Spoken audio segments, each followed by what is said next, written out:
हर हर महादेव दोस्तों, नमस्कार। स्वागत है आप सभी का ससीश तड़का किचन में। आज मैं आप सभी के लिए 4 in 1 पराठे की रेसिपी लेके आई हूँ, जिसमें आपको पिज्ज़ा का भी आनंद आने वाला है, पराठे का भी आनंद आने वाला है। तो ये रेसिपी बनाना बहुत ही इजी है और इजी तरीके से आप सभी को मैं बताऊंगी। ये 4 in 1 पराठा बहुत तेज़ी से वायरल हो रहा है, तो मैंने सोचा क्यों ना अपने फैमिली के साथ ये पराठे की रेसिपी शेयर किया जाए। तो ये 4 in 1 पराठा आप सभी को चार चीज़ों का स्वाद देने वाला है। तो चलिए ऐसे 4 in 1 पराठे की रेसिपी शुरू किया जाए। सबसे पहले यहाँ पर आटे का डो लगा करके तैयार करना है।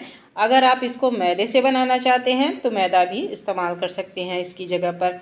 मैंने यहाँ 2 कप आटे का इस्तेमाल किया है। सबसे पहले टेस्ट के अकॉर्डिंग नमक हम आटे में ही डाल करके तैयार करेंगे। इस पराठे में थोड़ा सा मैंने अपना भी ट्रिक डाला है। जैसे यहाँ पर मैंने 1 चम्मच तिल का इस्तेमाल किया है, सफ़ेद तिल इसमें डाल दिया है। आप कम ऑयल का खाना खाना चाहते हैं या पराठा खाना नहीं चाहते हैं या फिर हेल्थ कॉन्शियस है, अवॉइड करते हैं इन ऑयली खानों को, तो आप मत अवॉइड करिए, अपने मन को मत मारिए। यहाँ पर जब भी आप पराठे के लिए, पूड़ी के लिए डो तैयार करते हैं तो उसी के साथ सफ़ेद तिल डाल दीजिए उसमें, और कलौंजी डाल दीजिए, और कलौंजी अगर नहीं डाल रहे हैं तो अजवाइन डाल दीजिए। इन तीनों चीज़ों में से आपको 2 चीज़ें तो ज़रूर पराठे के डो में डालनी ही पड़ेगी, क्योंकि ये चीज़ें जो हैं ऑयली खाना जब हम खाते हैं तो पचाने में हेल्प करती हैं और हमारी हेल्थ को भी सुरक्षित रखती है। तो ये 2 चीज़ तिल और कलौंजी ज़रूर डालिएगा। तो बस थोड़ा थोड़ा पानी डालते हुए जैसे पराठे का डो तैयार करते हैं वैसे ही इसको तैयार कर लेना है, यानी सॉफ्ट और मुलायम डो तैयार करना है। खूब अच्छे से 5 मिनट के लिए नीड कर लीजिए और कवर करके साइड में 10 से 15 मिनट के लिए छोड़ दीजिए। तब तक हम स्टफिंग के लिए कुछ तैयारी कर लेते हैं। जैसे कि मैंने यहाँ पर पनीर लिया है, ये मेरा घर का बनाया हुआ पनीर है। अगर आप सभी को पनीर घर पर कैसे बनाते हैं इसकी रेसिपी चाहिए तो आप कमेंट बॉक्स में मुझे कमेंट कर दीजिएगा, मैं आप सभी को पनीर की भी रेसिपी दे दूंगी। सॉफ्ट मुलायम पनीर बिल्कुल घर पर बहुत अच्छा बन कर के तैयार होता है। तो मैं ज़्यादातर पनीर को घर पर ही बनाती हूँ दूध ले आ करके। तो देखिए जितनी पनीर की ज़रूरत होगी उतना पनीर मैं तोड़ करके क्रम्बल कर लूँगी। आप चाहे तो ग्रेटर की सहायता से ग्रेट भी कर करके ले सकते हैं। तो मैंने क्रम्बल कर लिया है हाथों से, खूब अच्छे से मसल करके। तकरीबन मैंने 150 से यानी 150 ग्राम से ज़्यादा मैंने पनीर यहाँ क्रम्बल कर लिया है। और यहाँ पर मीडियम साइज का 6-7 प्याज बारीक काट करके ले लिया है। इन दोनों चीज़ों को मैंने तैयार कर लिया है। अब चलिए हम पराठा बनाने की तरफ चलते हैं। तो अच्छे से आटे को जो है एक बारी मसल लेते हैं 1 मिनट के लिए। उसके बाद एक बड़ी सी लोई तोड़ना है और सूखा आटा लगाते हुए एक बड़ा सा रोटी बेल करके तैयार करना है। इस पराठे को बनाना बेहद आसान है। ये पराठा बहुत ही स्वादिष्ट लगता है खाने में। मैंने पहले भी अपने बच्चों को बना करके दिया है, खुद भी खाया है।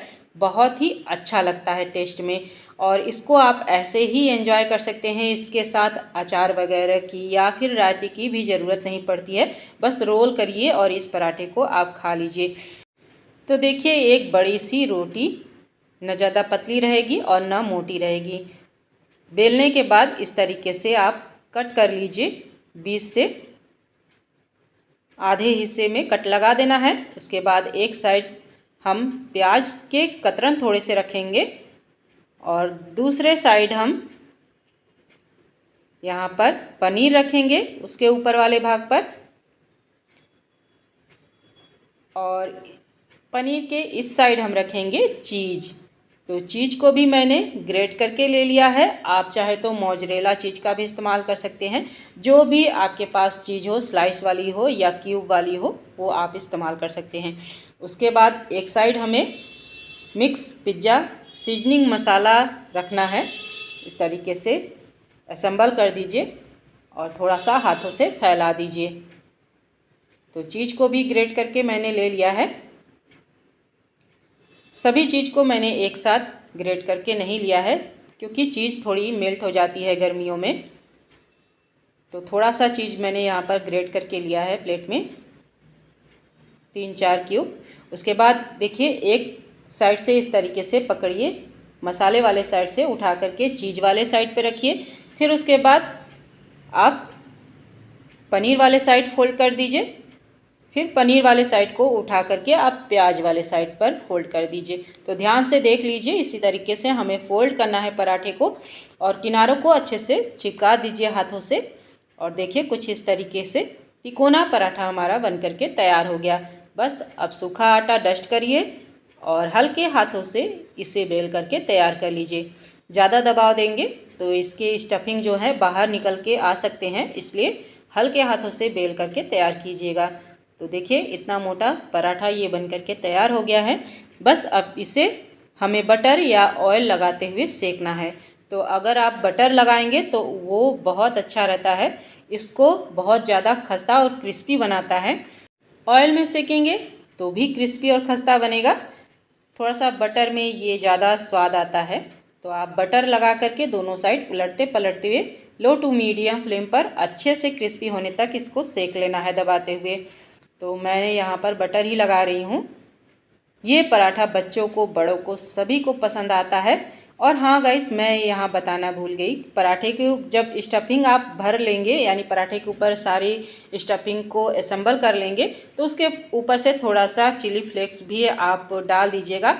अगर मिक्स पिज़्ज़ा सीजनिंग में चिली फ्लेक्स है तो ऊपर से डालने की ज़रूरत नहीं है, अगर नहीं है तो आप चिली फ्लेक्स डाल दीजिएगा या फिर हरी मिर्च का भी बारीक काट करके इस्तेमाल कर सकते हैं, ये आपकी चॉइस है। आपको जैसा तीखा खाना पसंद हो उस हिसाब से आप इसमें डाल सकते हैं। तो लीजिए पराठा सेक करके उलट पलट करके मैंने तैयार कर लिया है। एक 4 in 1 पराठा मेरा बन करके तैयार है। इसी तरीके से दूसरा पराठा बनाना है, उसको भी सेकना है अच्छे से दोनों साइड से दबाते हुए। और ये पराठा इतना स्वादिष्ट लगता है। तो एक पराठा मेरा बन करके तैयार हो गया है, तो थोड़ा सा मैं ओपन करके भी दिखा दे रही हूँ।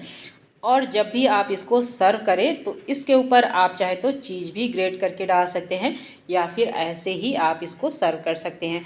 और जब भी आप किसी को खाने के लिए आप सर्व करें तो थोड़ा सा हाथों से इसको क्रश कर दीजिए, तो क्रश किया हुआ पराठा थोड़ा सा खाने में और भी अच्छा लगता है। तो आप इसको किसी भी तरीके से एंजॉय कर सकते हैं, ये आपकी चॉइस है। लीजिए मेरा 4 in 1 पराठा बन करके तैयार है, जिसमें हमें चार चीज़ों का स्वाद मिलने वाला है। तो है ना बेटर आइडिया। तो आप इस पराठे को ज़रूर बनाइएगा, एंजॉय करिएगा। जब कभी भी आपको लगे कि आज खाना बनाने का मन नहीं है, ज़्यादा तामझाम करने का मन नहीं है, तो फटाफट से ये पराठा ज़रूर बनाइएगा।